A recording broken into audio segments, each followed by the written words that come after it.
අපේ හිරුතෝනිට දැන් අවුරුදු 2මාරයි.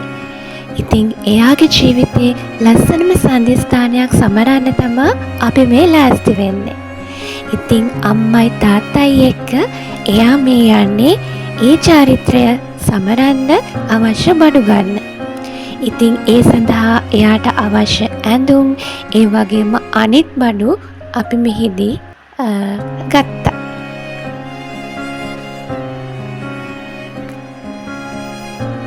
ඊට පස්සේ අපි ගියේ ත්‍රිවිධ රත්නයේ ආශිර්වාදය ලබා ගන්න මාතර බෝධියට.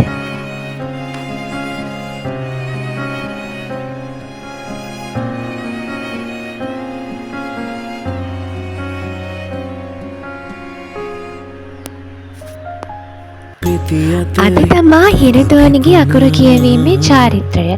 ඉතින් ඒ සඳහා අවශ්‍ය සියලුම දේවල් අපි කලින් ලෑස්ති කරලා තියාගත්තා.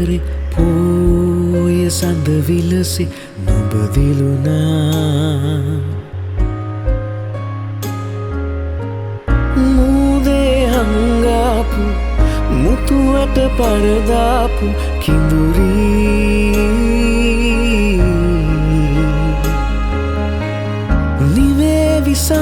ඉතින් මේක ලස්සන කරගන්න එයාගේ අච්චි අම්මලා සීයලා පුංචිලා ඒ වගේම චූටි අම්මා ලොකු අම්මා මේ හැමෝම ලොකු සහයෝගයක් ලබා දුන්නා.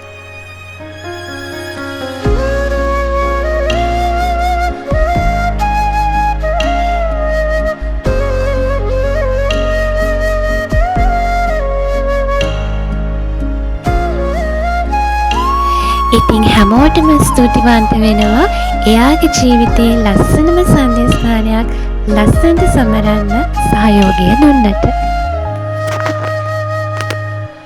පෙති අතරේ නුඹ පිපුණා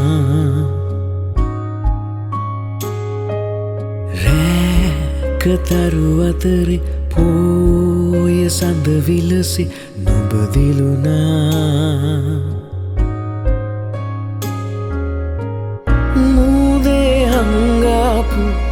මුතුවට පරදාපු කිඳුරී නිවේවි සංසාරෙ දුක් තුවේ නුඹ හින්දා දුවේ නුඹ හින්දා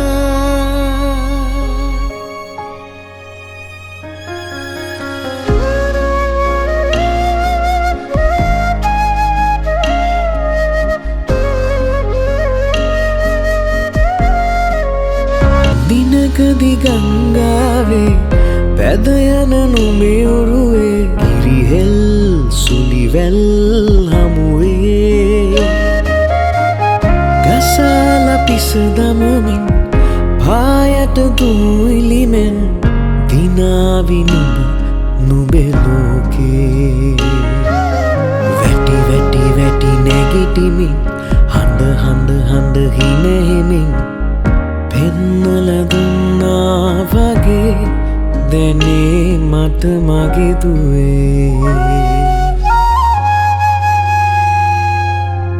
රෝස මල්යයි මලක පෙති අතරේ නුඹ පිපුණා රැකතරු අතරේ පෝය සඳ විලසි නුඹ දිලුනා මූදේ හංගාපු මුතුවට පරදාපු කිඳුරී නිවේවි සංසාරෙ දුක් තුවේ නුඹ හින්දා